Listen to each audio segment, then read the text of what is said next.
আসসালামু আলাইকুম। আজকে আমার এই গাড়িটার কাজ করাইতেছি জনিকে দিয়ে, ও গ্রিল মিস্ত্রি। জনি ভাই, আপনার অ্যাড্রেসটা একটু বলেন তো।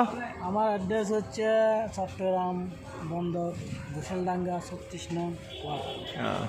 তো এই আমাদের এই গাড়িটা কেমন হচ্ছে, আপনাকে দিয়ে করাইতেছি আর কি কাজটা।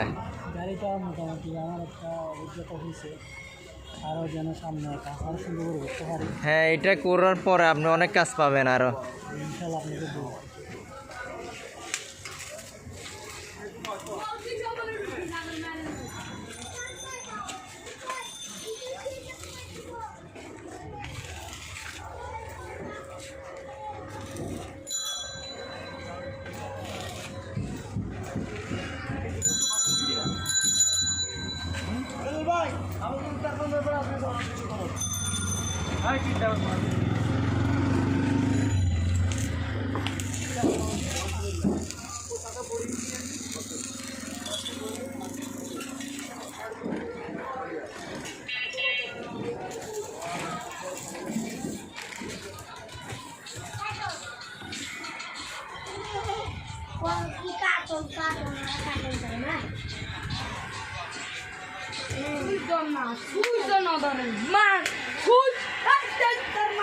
এই,